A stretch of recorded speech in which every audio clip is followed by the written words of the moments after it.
Welcome to another episode of Further Upstream. I'm Shane Morris, here with Tim Padgett to talk more about my conversation with Xandra Carroll. That was on Christianity and environmentalism. Tim, welcome back. Are you ready for this? I think so. Lots of fun. So I was wondering, like, is she Alexandra, just goes by Xandra? Is that how the name works? I was guessing. Yeah, I think that's how it works. I'd never seen Xandra as a name. I have seen Xander. I've seen Alexanders shorten their name to Xander. Yeah, but she's sort of this undiscovered gem because I've been looking around for someone to welcome onto the podcast to talk about Christianity and environmentalism, whether God cares about the environment. And no one was quite the right fit. It seemed like there was no one exactly in that space. It was like people stepping into that space who are really experts somewhere else, or just like Christian scientists, for instance, complaining that nobody wanted to talk about this stuff, or that they got silly criticisms of their work and so forth. But to have someone who's actually studied this and focuses significantly on this issue and then is publicly spoken on it was really just great. So as soon as Casey introduced me to her, I knew I wanted to talk with Xandra and just have the kind of, it sounds like she has a great earnestness about her. She loves the topic. She loves God's world. She's not angry at anybody. You see that a lot on this issue. And that was just exactly the right fit. And his recommendation was vindicated beautifully because it was a fun conversation.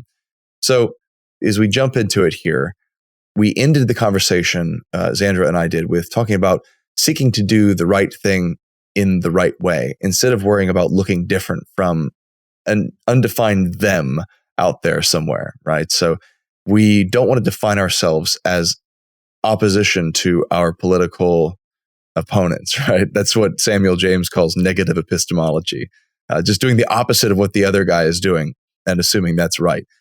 We actually do have a duty to pursue the truth and be obedient to God's commands and to be good citizens and stewards of all that we've been given, whether it's our bodies or the earth or governing authority, any aspect of life, any sphere of sovereignty over which, Christ is ultimate sovereign. That fact should lead us, I think, to set aside the political knee-jerk reactions to hearing words like environmentalism and ask real questions about what our duty is with regard to God's creation as Christians, not just as human beings and citizens of the world, as Barack Obama might have put it. Yeah, I really enjoyed the conversation you had with her, but because you're right, there are so many people who they're very angry. It's their cause du jour. And while she's clearly very, very passionate about the issue, she seemed fairly level-headed about it. I wouldn't say I agreed with everything that she said. She seemed to be but nonetheless, she seemed to be very keen on doing what was right, not merely what was helping the cause. And actually, one thing I loved about the conversation is you change a few words here and there, a couple of labels, and this could have been a conversation about social media, about politics, about religion, about all sorts of things, about the importance of dealing with the world as it really is, not merely what helps me feel good about myself. You see that so much with environmental causes. I love the things she was talking about, like cleaning up the beaches and whatnot. You see so much of that in secular environmentalism, that this is their sacrifice. This is their duty. It has become their substitute religion. And she did a really good job, I think, of showing that Christianity offers a better way and showing the emptiness, ultimately, of kind of a secular approach to what we'll call creation care. In my notes, I kept saying creation care because I want to emphasize it. I think that's the key thing, is that this is not merely nature as though nature is this object. This is not nature as a capitalized in nature. There's a line which I heard attributed to Woody Allen, and he said that nature is not mother. Nature is a restaurant where everybody eats everybody. And I loved that line. I heard it at a L'Abri conference many, many years ago now. And I think that that's important, that a godless nature is really a godless place. It'd be a horrible, brutal sort of place. When I hear you talking about this, I have a rebuke that rises up in my mind to both sides of the negative epistemology question, right? The reaction by the right against the left and the reaction by the left against the right on any number of issues, but this issue in particular. So for the, I guess, secular left, or predominantly secular left, that places a great premium on caring for the environment, on ecology, on to the point of misanthropy, of just downplaying the importance or value of humankind in comparison vis-a-vis the rest of the world, right? And the question is, well, why do we have the responsibility to take care of the earth? If we're just another species, and you understand this picture naturalistically, what reason do we have to feel this great responsibility? I mean, whales don't feel this way. Chimpanzees don't feel this way. Lizards don't feel this way. Why do we have that responsibility? Why can't we just sort of run roughshod and take advantage of the place? Because, and I think there'd be an answer along the lines of, well, because ultimately this is our self-interest, right? We have to keep this place in good shape so we can stay in good shape. And I understand that to a point, but I still don't think if there was a way to essentially exploit the earth for all it's worth while killing off all the other species here and maintaining an artificial ecosystem that kept us in good shape. Like, to make a Star Wars reference, Coruscant in Star Wars, right? They've completely cityscaped the whole planet and everything's artificially managed. There's no living things anymore that are creating oxygen or whatever. It's like a public utility. And you ask them, would that be good if we just extincted everything and did that sort of thing, if it were possible? And I think they'd still say no. Why? Well, because they're placing a real value on other living things, on the creation, on natural spaces, on all that we look at in nature and we say that's worth protecting. And that's not a justifiable secular impulse. That's actually a religious impulse. Specifically, it's a Christian impulse because it views us as stewards, as those who have been given charge and responsibility. On the other side of things, though, I am continually puzzled by I guess you'd call it right-wing or more conservative instinct to sort of look at environmental concerns and go, those don't need to be our concerns. In fact, that's sort of implausible on its face, that human beings could sort of mess up the earth and be bad stewards of all that we've been given by God to tend and care for. Like, it's just not possible in principle in some people's minds. And I don't understand why that's not possible in principle. I mean, you see what, simple chemical pollution or litter can do. You see what overfishing can do. You see what, draining of wetlands and things like that, introduction of toxic chemicals into the ecosystem. All those things can obviously have an effect. So why this assurance that there's no way we could possibly mess this place up? It's just implausible. I think it is very plausible, and we should be aware and awake to that situation, because just as it's possible for us to wreck our civilizations and our nations, to go to war and drop atomic weapons on each other and essentially upend the world as we know it, humanly speaking, it's possible for us to upend the world ecologically as we know it. Human beings are powerful. We have an effect. We have an impact. And in the grand scheme of the universe, yeah, we're small, but being created in the image of God means that we have a lot of awesome abilities at our disposal, and we're often using those to the detriment of one another and to the world we've been given. So yeah, I just look at both sides, and I'm like, you're making certain assumptions at the get-go that don't seem to be justified by your deepest beliefs, the things that you start with. Yeah, I think it is kind of ironic that both sides they fail to live out the implications of their beliefs in this, in that the seculars want to ascribe a sacredness to nature, that this needs to be cared for. But they are postulating a view of the world that their epistemology, that their whole metaphysics simply cannot support. If you take the secular ideology to its nth degree, you end up with what in Lewis's space trilogy, both from Perelandra, where Weston is talking about going to send off your species, no matter what they look like, off into the world, or in the third book, where the NICE crew, Philostrato, he's talking about this perfect, how the moon is this perfect world and is denuded of all life. And at the same time, there's few things that the conservative mind supposedly would hate more than waste, than being wasteful and harming your long-term goal sorts of things. And yet that's what a carelessness towards environmentalism can be, a carelessness towards creation care can be. And I think that so much of it is, again, it's they're taking to half-truth. It's a half-truth that creation is sacred. It is a half-truth that we are here as human beings, and this is our world to a point. You got to marry those. You get, and that's what, in your discussion with Zandra, there was one place where I was like, I wouldn't have said it quite the way you did when you're talking about Genesis 1 and 2, the creation account, and talking about you've got the first few days, and we're not even there. Then we show up there at the end. I know what you're doing. I agree with your point. I wouldn't have put it that way because it's not that we're not there. It's that whole passage is structured towards this end, towards this goal of this is where we're supposed to be. And I know you know this. I wouldn't have phrased it. It was a phraseology question. But we're called to be in this place that we're supposed to care for. This is our home, and there is an ownership aspect to humanity here that the secular humanists can recognize, but only partly. The postmodern humanist gets a little more complicated, but that's where you get the antinatalism that you see so much lately, and kind of this misanthropy that you were talking about. And so that they're right in that, and the conservatives are right that there is an ownership aspect. But who would treat their own homes the way that there was the great garbage patches out in the Pacific Ocean? How big are they? They're insanely large. That's incredibly wasteful. That's not taking care of the resources that we have. And I think that's part of the problem, is that so many times the people who care about environmentalism, care about nature, they argue it solely on this kind of abstracted sacredness without explaining it to people who would agree with them if they explained it differently.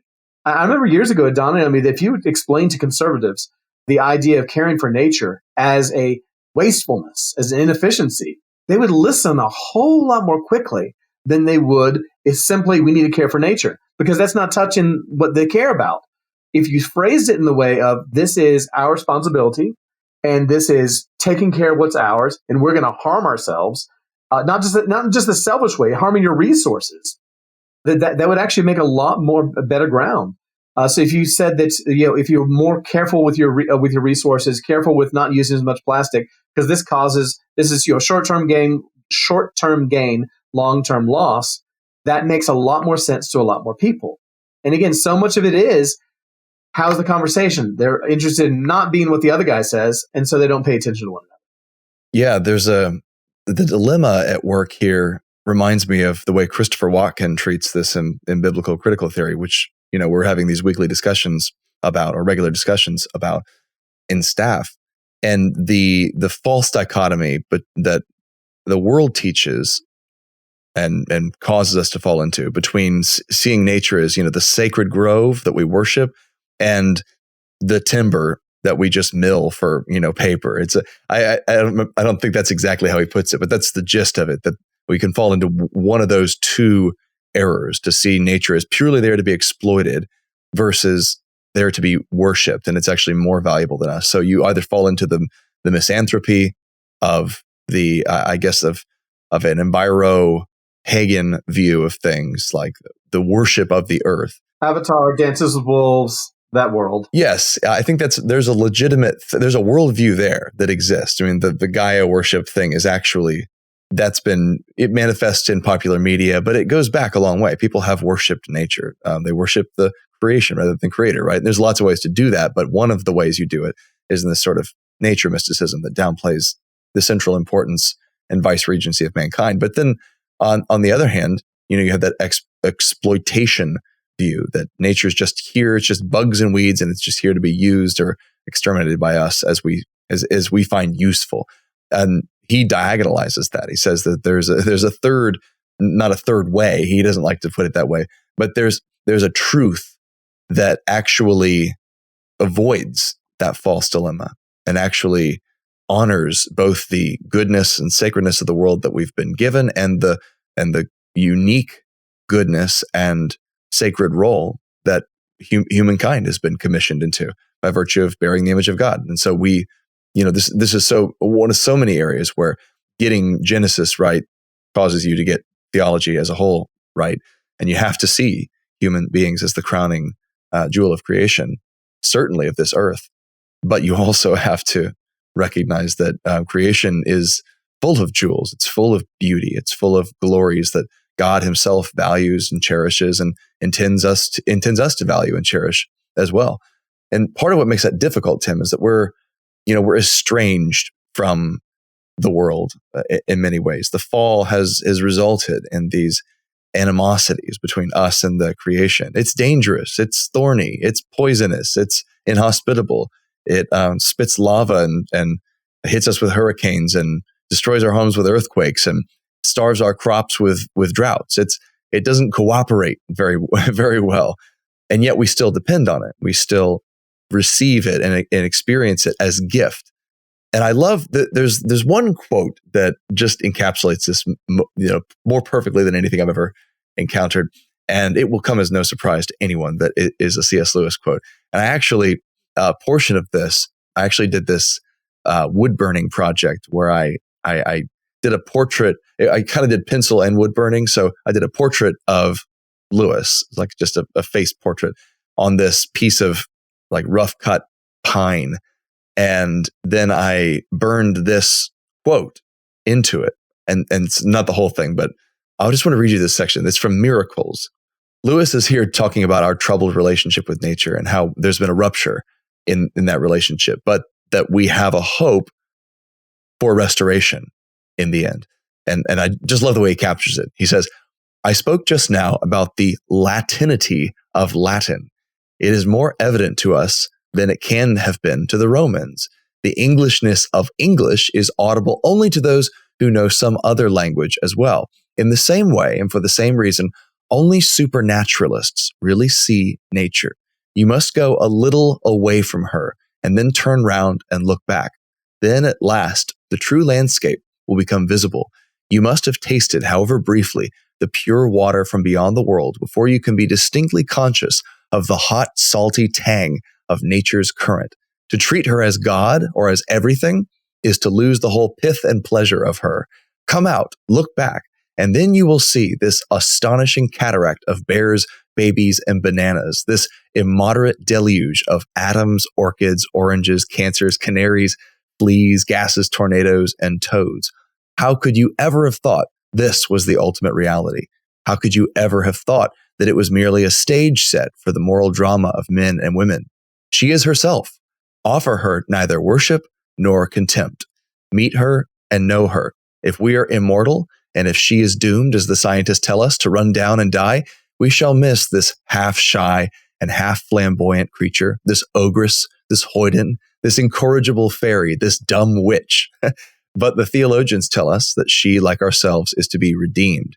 The vanity to which she was subjected was her disease, not her essence. She will be cured in character, not tamed, heaven forbid, nor sterilized. We shall still be able to recognize our old enemy, friend, playfellow, and foster mother, so perfected as to be not less but more herself. And that will be a merry meeting. I love that he captures so well the whole paradox of how nature seems to be our friend and yet not our friend. And then how we're tempted to worship or tempted to exploit, but we should do neither. And how only supernaturalists, only people who believe in something beyond nature can truly appreciate and see her for what she is. What a beautiful passage. And it's one of my favorites.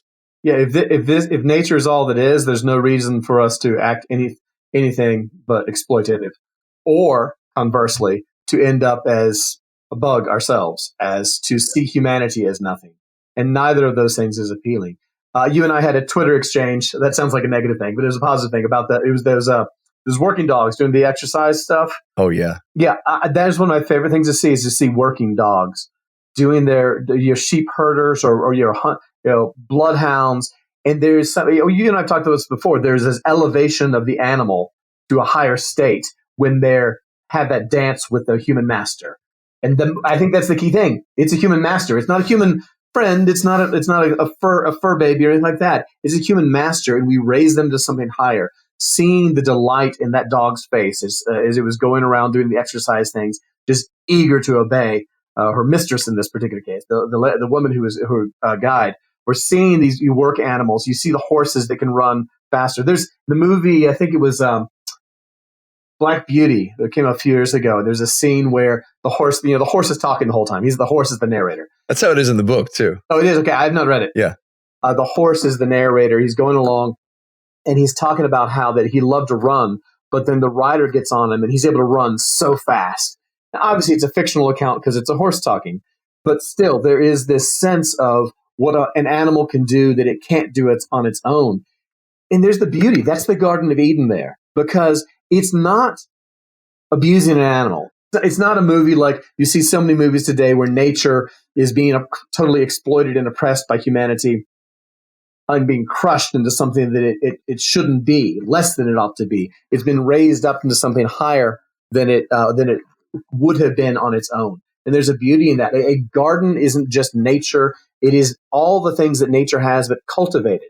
And so you see kind of the beauty of male and female impulses there. You've got the masculine urge to impose and the ordering of things and all that sort of stuff, and the feminine urge to cause life to come, all coming together in a garden. And that's what God calls us to do, and not just in gardens, but all across the board, to create an order that was not there, to cultivate life, not to deny or defy what's already there, but to bring out what is inherent in it to a greater degree than it would be simply on its own. And there is something wonderful in that. I love seeing those animals do that. There is something beautiful about seeing that. You get a lot of that in literature about horses and dogs, for instance. I mean, Jack London is full of that stuff. And you have good relationships and bad relationships between the dogs and the humans, and between the dogs and the wolves and so forth. And I love how they refer. I think it's in White Fang, not Call of the Wild, but it's been a while, where the dogs refer to the humans as gods. They call them the gods because the gods can do all these crazy things that they can't do. I mean, they can kill you from a distance in ways that they don't even know how it happens, but they know humans can kill you from a distance.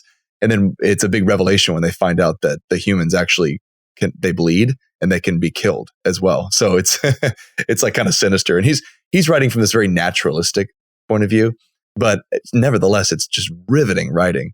And it speaks to some of what you're describing here, which is that there is a beauty in the elevation of animals to a relationship with humans that causes them to be more than they could have been otherwise. And I don't think that's like the whole picture. Everything shouldn't be domesticated in that sense. It's very good that there are wild things, but yeah, there's something special there that probably is a foretaste, I suspect, of what's to come. After all, Isaiah does speak of children playing with snakes and not being bitten, and livestock and predatory cats and wolves and so forth hanging out together. So I love to think of that as it's a symbol, just like the thorns, right? It's a symbol of something much greater going on. So there's much more than wolves and lambs lying down together, but there's not less going on. That actually is that's actually something we should expect. And Xandra leans on that too, and I appreciated that. So there's so much more we can really talk about here, but I think that one of the places I want to go with this discussion is to encourage and draw attention to the need for us to just really experience nature again, the need to reconnect with God's creation. So one of the challenges that the modern world creates for us is that it gives us the opportunity to essentially live in air-conditioned bubbles our whole lives with running water provided for us at the turn of a tap, entertainment of any kind we could imagine provided for us by flicking on a screen, and food readily available to us through processes that are completely divorced, at least for us, from the food's production. We never even see or experience that in any way. And there's a really Wendell-Berry-ish kind of impulse that says this is not good. There's something about it that's not good. And we can talk about that. We can go there on a future episode. I need to read some Wendell Berry first. But the thing that I think is worth pointing out about it is much, much simpler. And that is that it just divorces us from the objective world that human beings have known for all of history until very recently. Yesterday, I was on this walk around the biggest lake in our area. It's called Lake Hancock. It's one of our favorite places to go take pictures of eagles and alligators and snakes and butterflies and turtles and things like that. I had my boys, Gabby and the girls, had kind of stopped at a bench, and we went ahead because we wanted to get a little further around the lake to this cool bridge where you can see the cypress trees and the gators and feel the breeze blow across the lake.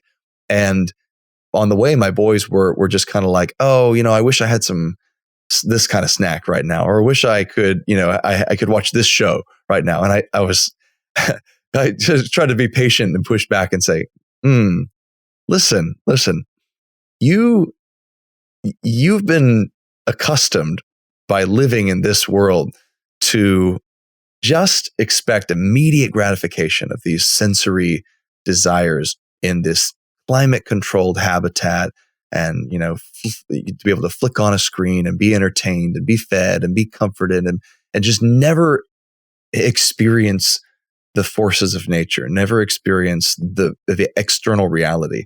And that's not healthy, boys. You need to be the kind of person who goes out and doesn't immediately complain about whatever, the heat or the humidity or the rain or the cold or the wind, or that you're hungry or thirsty or something like that. I mean, there's something important to being a human, and especially to being a man, to getting out and feeling those forces for real, and not just keeping yourself in a perpetual state of comfort and isolation within your artificial world.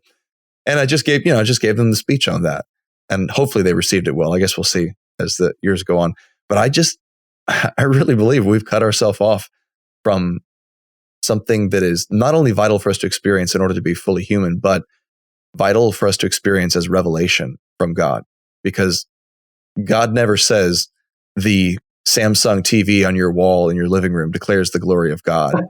Day after day, it pours forth speech. It does pour forth speech day after day. Yes, it does pour forth speech, and most of that speech is completely useless, right? It's like, oh boy, another Marvel movie, another Marvel sequel. This will really reveal God. But it does say that about the stars.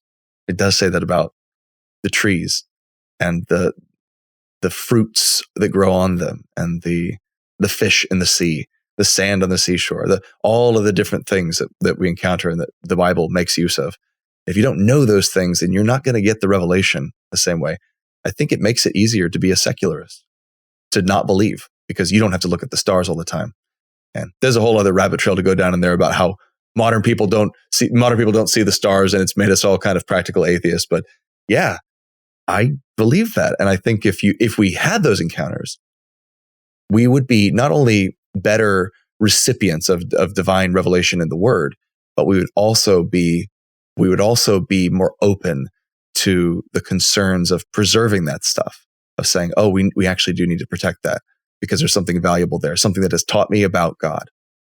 Yeah, that when you were talking about not being able to see the stars, reminded me of the scene. I think it's in Madagascar, the movie, where it's Ben Stiller and was it Chris Rocker, the lion and the zebra talking, and they recognize, or at least the lion begins to recognize, something's not natural about their situation.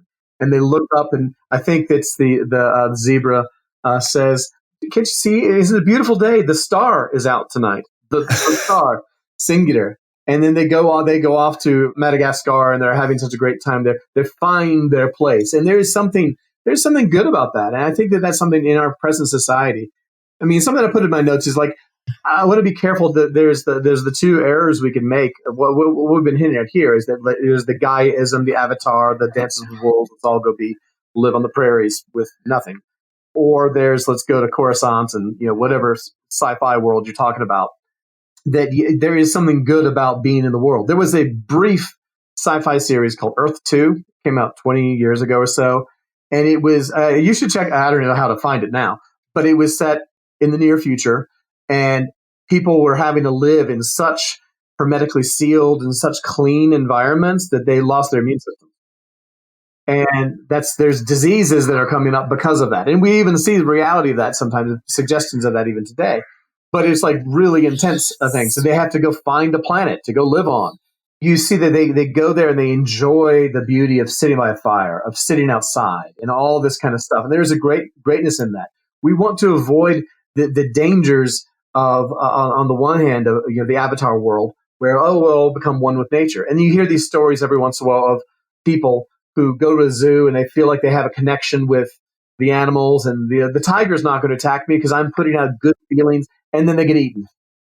The endless stream of people at Yellowstone who keep thinking they can walk up to the bison and take selfies with them. Like, what goes through your mind? Number one, to do that. Number two, to do that after 8 other people or whatever have been yeeted into the stratosphere by these massive wild bovids. It makes no sense to me. They are huge, and that's one of the reasons we got to get out into nature. So it's like we need to, like in our world, we need to take proactive steps to make sure that our kids and ourselves, that we are getting out into nature. It means if you live in a city, that's fine. People live in cities. Have a flower pot, have an herb, just have a little bit of garden thing of not much, but just something that reminds you that you're connected to this world, that you're part of this world. The key thing that we as Christians need to remember, and I put this in my notes, is that like we got to remember the Garden of Eden, that we're not to leave it a wilderness, but we're not to pave over it and make a shopping mall. This is to be a garden. There's a song in there somewhere. Yeah, very Rich Mullins, something coming along here in my mind. But you also get the parable of the talents. That the parable of talents has two elements I think apply here. On the one hand, it's not ours. The resources we have are not ours. When we hear about the parable of talents, we usually think of money, personality traits, skills, and gifts and things like that. And that works. That's absolutely true. But it also is the world in which we live. It's not ours.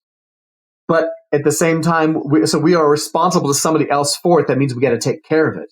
At the same time, we're not to leave it as it is. Who is the master in that story? Chew out. It's the guy who does nothing with it, who doesn't take it to the bank, who doesn't invest in it, doesn't do things. We're called to cultivate, to make nature the best it can be. And I think if we as Christians keep those two things in mind, that it's a garden, as in it's supposed to be the wonders of it, but it's also somebody else's garden.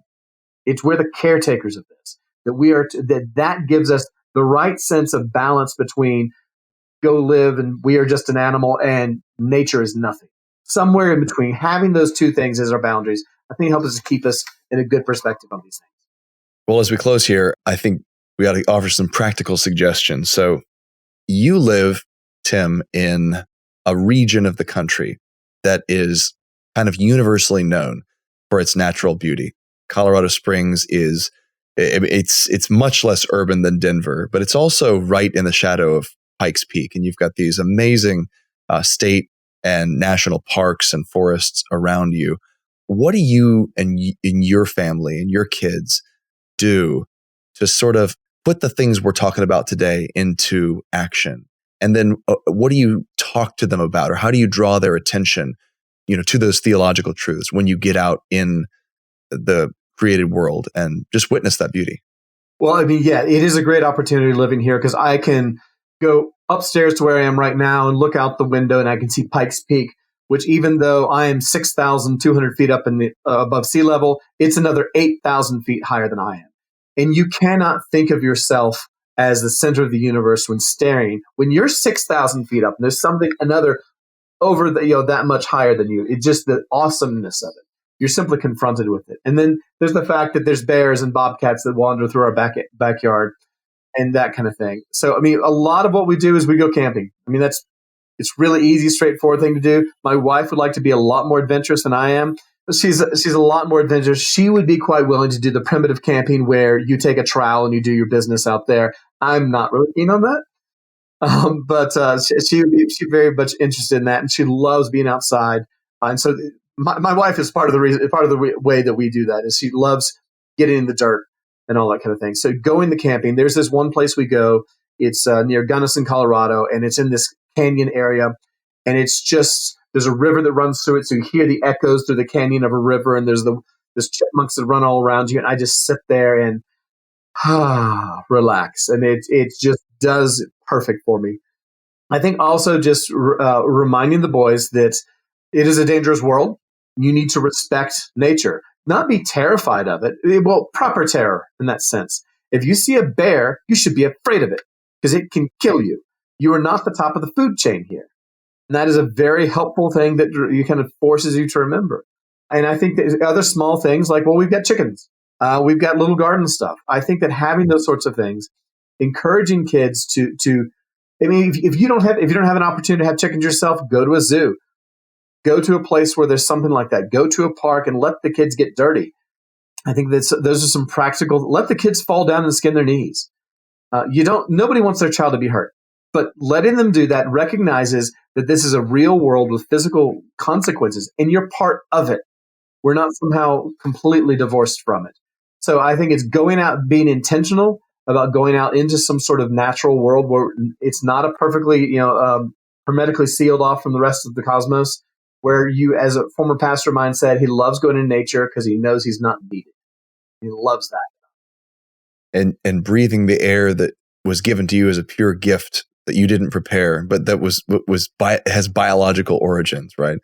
That you drinking the water that you didn't prepare, that was just given to you as a pure gift. You're eating the food that actually ties you to other organisms in the world around you. That it's just a great reminder. My goodness, yeah, I'm dependent on all of this, and my whole life is given to me as a gift. And yes, it comes through the mediation of human work, but that only happens because it's ultimately a gift from God, who just pours out blessings and benevolence on us because He's good. I don't have anything to add other than that. I highly recommend checking out public lands, because I've become, I guess I always grew up knowing this, but I have become just the biggest fan of these publicly preserved and accessible lands. So county, state, national parks, forests, there's environmental land acquisition programs around the country. Florida has been big on that, where they just literally buy up land or lease land from ranchers and so forth to connect up a bunch of wild areas, or at least naturally accessible areas that wildlife can cross through and stuff.